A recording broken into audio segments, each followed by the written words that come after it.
పశ్చిమాసియాలో రగులుతున్న యుద్ధం కేవలం బాంబుల మోత కాదు. గల్ఫ్ దేశాల ఆర్థిక పునాదులు కదిలిస్తున్న భయంకర భూకంపం. ఎన్నాళ్ళు పెట్రో డాలర్స్తో రాయల్గా బతికిన దేశాలు ఇప్పుడు దివాలా అంచు నిలబడ్డాయి. కొరివితో తలగొక్కున్నట్టు తాము కొని తెచ్చుకున్న భౌగోళిక అస్థిరతే ఇప్పుడు వారి కొంప ముంచేస్తోంది. ఒకప్పుడు ప్రపంచాన్నే శాసించిన సంపన్న దేశం ఖతార్లో అసలేం జరుగుతోంది? గల్ఫ్ ఆర్థిక వ్యవస్థ ఎందుకు పేకమడలా కుప్పకూలిపోతోంది? అక్కడ చిక్కుకున్న లక్షలాది మంది మన తెలుగు బిడ్డల పరిస్థితి ఏంటి? గల్ఫ్ ఆర్థిక కష్టాల వెనుక దాగున్న ఉత్కంఠభరిత నిజాలు ఇప్పుడు చూద్దాం.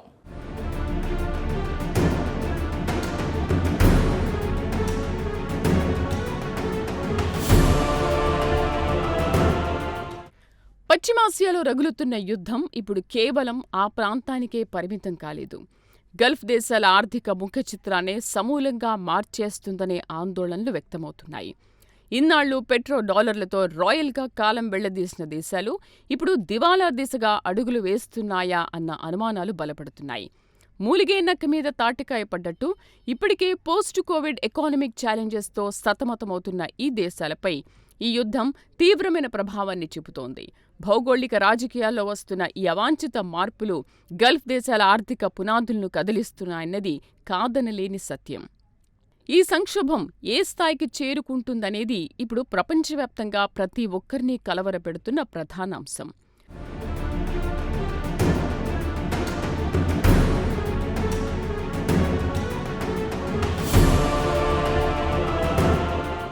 ముఖ్యంగా అత్యంత సంపన్న దేశాల్లో ఒకటైన ఖతార్లో ఇప్పుడు డేంజర్ బెల్స్ స్పష్టంగా మోగుతున్నాయి.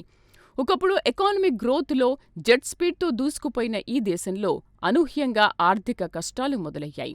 ద్రవ్యోల్బణం రేటు ఎన్నడూ లేని విధంగా పెరిగిపోయి సామాన్యుడి జేబుకు భారీగా చిల్లులు పడుతున్నాయి. నిత్యావసరాల ధరలు ఆకాశాన్ని తాకుతుండడంతో ఖతార్ అంతటా తీవ్రమైన ప్రమాద ఘంటికలు మోగుతున్నాయి. యుద్ధం వల్ల క్రియేట్ అయిన ఈ అస్థిరత గ్లోబల్ ఇన్వెస్టర్లలో సైతం భయాందోళనలు రేకెత్తిస్తోంది.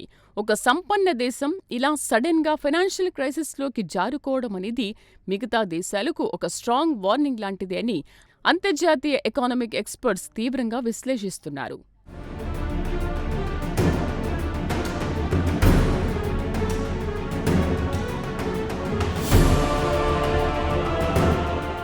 ఖతార్ అనగానే మనకు ముందుగా గుర్తొచ్చేది ఆయిల్ అండ్ గ్యాస్.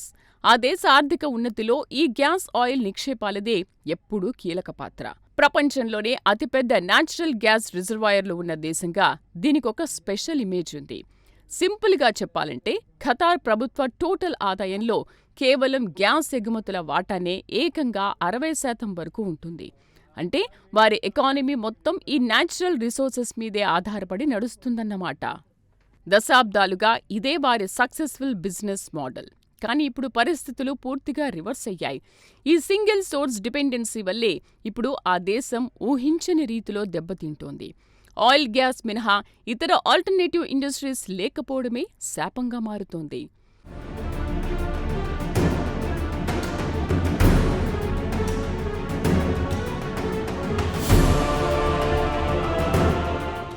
ప్రస్తుత యుద్ధ పరిస్థితుల వల్ల గ్యాస్ ఎగుమతులు దాదాపుగా నిలిచిపోయాయి.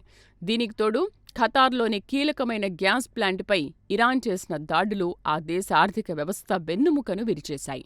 ముఖ్యంగా లఫాన్ ప్రాంతంలోని ప్రధాన ఉత్పత్తి కేంద్రానికి ఈ దాడుల్లో తీవ్రమైన నష్టం వాటిల్లింది. ఈ ప్రొడక్షన్ ప్లాంట్ను తిరిగి యథాస్థితికి తీసుకురావడానికి, పూర్తిస్థాయి పునరుద్ధరణ పనులు కంప్లీట్ చేయడానికి చాలా సమయం పడుతుందని అంచనా వేస్తున్నారు.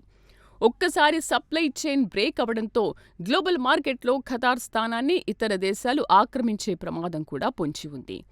ఒక పక్క ప్రొడక్షన్ ఆగిపోవడం, మరోపక్క మెయింటెనెన్స్ ఖర్చులు పెరగడం వారిని ఉక్కిరిబిక్కిరి చేస్తోంది.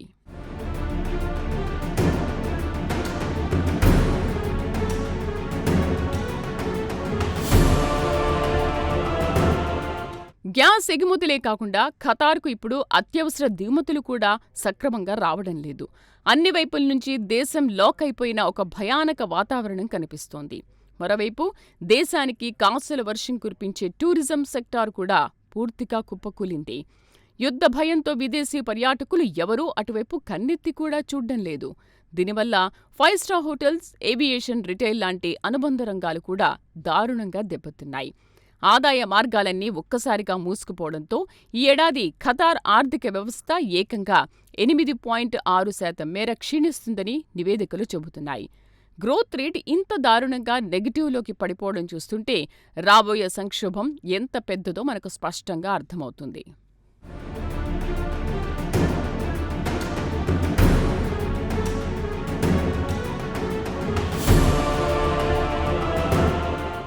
చూస్తారు కదా, కేవలం గ్యాస్ ఆయిల్ పైన ఆధారపడ్డ ఖతార్ ఆర్థిక వ్యవస్థ ఎలా పతనమవుతుందో. అయితే ఈ ఆర్థిక విధ్వంసం ఒక్క ఖతార్కే పరిమితం కాలేదు. గల్ఫ్లో ఇతర సంపన్న దేశాలు కూడా మునుపెన్నడూ చూడని సంక్షోభంలో కూరుకుపోతున్నాయి. మరి ఈ గడ్డు పరిస్థితులు మన దేశంపై, ముఖ్యంగా ఉపాధి కోసం వెళ్ళిన మన తెలుగు వారిపై ఎలాంటి భయంకర ప్రభావం చూపబోతున్నాయో తదుపరి కథనంలో తెలుసుకుందాం.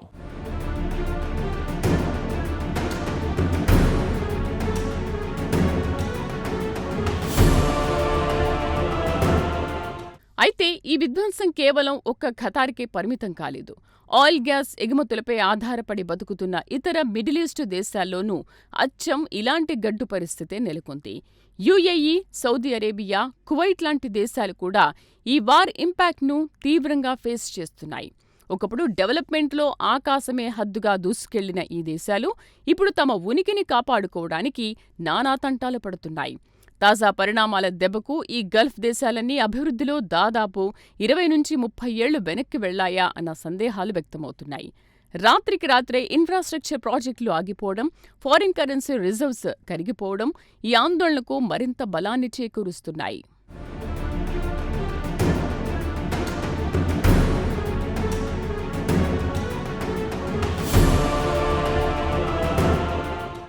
ఇక్కడే అసలు సమస్య మొదలవుతోంది. గల్ఫ్ ఎకానమీ దెబ్బతింటే దాని డైరెక్ట్ ఎఫెక్ట్ ఇండియా మీద ఖచ్చితంగా పడుతుంది. ఆవు చేలో మేస్తే దూడ గట్టున మేస్తుందా అన్నట్లుగా గల్ఫ్ దేశాలు సంక్షోభంలో కూరుకుపోతే అక్కడికి వలస వెళ్లిన మన భారతీయుల పరిస్థితి కూడా అగమ్యగోచరంగా మారుతుంది. మంచి లైఫ్ లీడ్ చేయొచ్చని, కుటుంబ కష్టాలన్నీ తీరిపోతాయని, కోటి ఆశలతో ఉపాధి కోసం గల్ఫ్ వెళ్లిన 1 కోటి మందికి పైగా భారతీయుల భవిష్యత్తు ఇప్పుడు తీవ్ర ప్రశ్నార్థకంగా మారింది. డాలర్లు, దినార్లలో వస్తుందనుకున్న శ్రమకు తగ్గ ప్రతిఫలం ఇప్పుడు కనుమరుగయ్యే ప్రమాదం ఏర్పడింది. కన్స్ట్రక్షన్ కంపెనీలు లేఆఫ్స్ ప్రకటిస్తుండడం, జీతాలు నెలల తరబడి పెండింగ్ పడుతుండడంతో మన వర్కర్లు అక్కడే చిక్కుకుపోయి తీవ్ర మనోవేదనకు గురవుతున్నారు.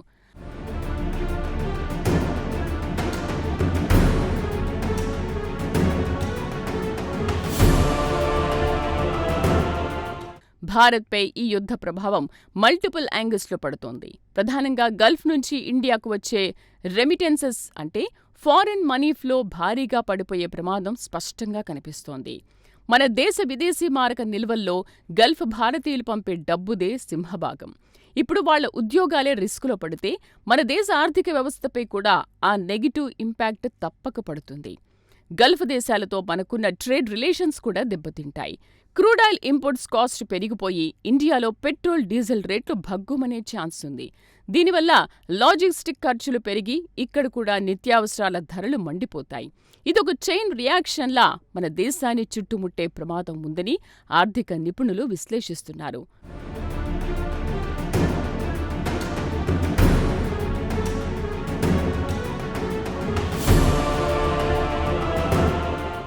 ముఖ్యంగా మన తెలుగు రాష్ట్రాలైన ఆంధ్రప్రదేశ్, తెలంగాణలపై ఈ గల్ఫ్ సంక్షోభం చూపే ప్రభావం అంతా ఇంతా కాదు. పాత జిల్లాలైన నిజామాబాద్, కరీంనగర్, కడప, తూర్పు పశ్చిమ గోదావరి జిల్లాల నుంచి లక్షలాది మంది యువకులు దశాబ్దాలుగా గల్ఫ్లో కార్మికులుగా పనిచేస్తున్నారు. తమ నెత్తురు చిందించి వాళ్లు పంపే డబ్బుతోనే ఇక్కడ లక్షలాది కుటుంబాలు బతుకు బండిని నెట్టుకొస్తున్నాయి. ఇప్పుడక్కడ డెవలప్మెంట్ ప్రాజెక్టులు ఆగిపోయి లేబర్ క్యాంపుల్లో కనీస వసతులు, సరైన తిండి కూడా దొరకని దయనీయ పరిస్థితుల్లో మన తెలుగు బిడ్డలు అల్లాడిపోతున్నారు. ఎప్పుడు ఏ దాడి జరుగుతుందో, ఎప్పుడు ఫ్లైట్ ఎక్కి ప్రాణాలతో స్వగ్రామాలకు చేరుకుంటామో తెలియని తీవ్ర అభద్రతాభావంతో వాళ్లు బిక్కుబిక్కుమంటూ రోజులు గడుపుతున్నారు.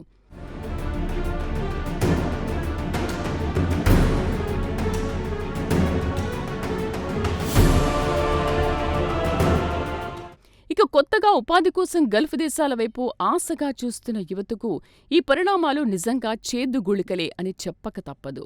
వర్క్ వీసాల ప్రాసెసింగ్ దాదాపుగా నిలిచిపోయింది. గల్ఫ్ కంపెనీల కొత్త రిక్రూట్మెంట్ డ్రైవ్స్ ఎక్కడా జరగడం లేదు. అప్పులు చేసి మరీ ఫేక్ ఏజెంట్లకు డబ్బులు కట్టిన యువకులు ఇప్పుడు మోసపోయామని గ్రహించి లబోదిబోమంటున్నారు.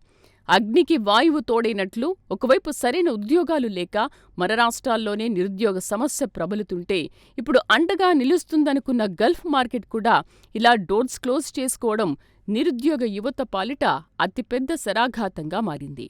ఉన్నతమైన కెరీర్ నిర్మించుకుందామనుకున్న వారి భవిష్యత్ ప్రణాళికలను ఈ సంక్షోభం పూర్తిగా తలకిందులు చేసేస్తోంది.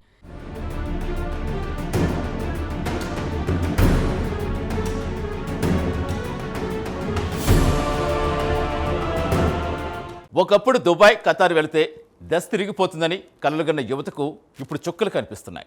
ఉపాధి సంగతి దేవుడెరు. ఉన్న ప్రాణాలు గుప్పెట్లో పెట్టుకుని బిక్కుబిక్కుమంటూ బతుకుతున్న దయనీయ స్థితి మన కళ్ళ ముందే కనిపిస్తోంది. మరి ఈ యుద్ధం గల్ఫ్ దేశాల స్వర్ణయుగానికి శాశ్వతంగా తెరదించబోతుందా? అసలు ఈ అంతర్జాతీయ విపత్తుకు ముగింపుందా? మునుముందు చూద్దాం.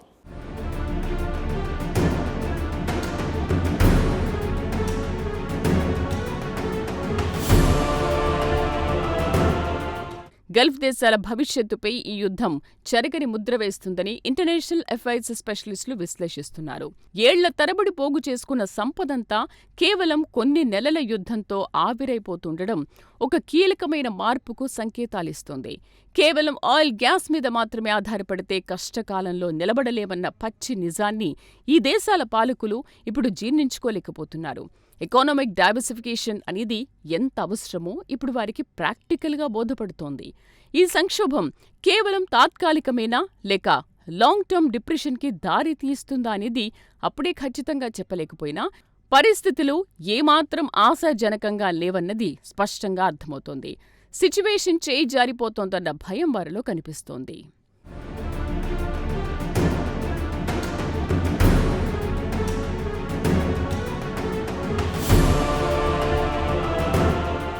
ఒక చిన్న ప్రాంతంలో మొదలైన యుద్ధం ఎన్ని భయంకరమైన అనేక దుష్పరిణామాలకు దారితీస్తుందో చెప్పడానికి ప్రస్తుత మిడిల్ ఈస్ట్ క్రైసిస్ ఒక పర్ఫెక్ట్ లైవ్ ఎగ్జాంపుల్.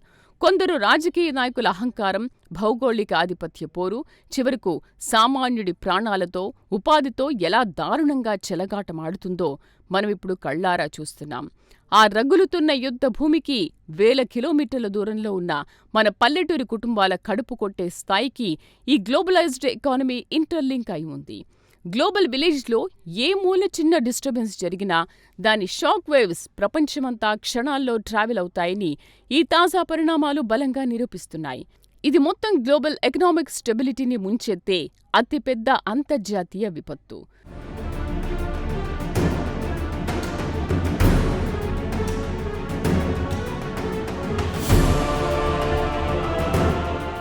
మొత్తంగా ఈ పశ్చిమాసియా సంక్షోభం గల్ఫ్ దేశాల స్వర్ణ యుగానికి తెరదించుతుందా అన్నది ఇప్పుడు ప్రపంచవ్యాప్తంగా ఒక ప్రధాన చర్చనీయాంశం. డాలర్ల వేటలో ఆ దేశాలకు వలస వెళ్లే ట్రెండ్ బహుశా ఇక ముందు ఎప్పటికీ మునుపటి స్థాయిలో ఉండకపోవచ్చని నిపుణులు గట్టిగా హెచ్చరిస్తున్నారు. మన ప్రభుత్వాలు కూడా ఈ క్రైసిస్ను ఒక గుణపాఠంగా తీసుకుని విదేశీ ఉపాధిపై ఆధారపడ్డాన్ని తగ్గించి స్థానికంగానే యువతకు మెరుగైన అవకాశాలు కల్పించేలా పాలసీలు డిజైన్ చేసుకోవాల్సిన అత్యవసర పరిస్థితి ఏర్పడింది. లేదంటే రాబోయే రోజుల్లో ఇటు వలస కార్మికులు, అటు దేశ ఆర్థిక వ్యవస్థ ఊహించని కుదుపులకు లోను కావడం ఖాయం. భవిష్యత్ సవాళ్లను ఎదుర్కోవడానికి మనం ఇప్పటినుంచే సమగ్రమైన కౌంటర్ స్ట్రాటజీలతో సిద్ధంగా ఉండాల్సిన అవసరం ఎంతైనా ఉంది.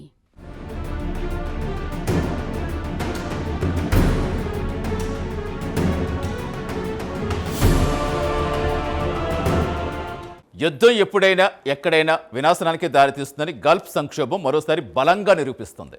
ఎవరో చేస్తే ఆధిపత్య పోరు వేలాది కిలోమీటర్ల దూరంలో ఉన్న సామాన్యుడి కడుపు కొట్టేస్తోంది. విదేశీ మోజులో పడి భవిష్యత్ పనంగా పెట్టే కన్నా మన నేల మీదే బతుకు తెరువు వెతుక్కోవటం ఇప్పుడు అత్యవసరం. గల్ఫ్ దేశాల పతనమే మనకు అతిపెద్ద హెచ్చరిక. ఈ వాస్తవాలు గ్రహించి మేల్కొంటే మన యువత భవిష్యత్ సురక్షితం.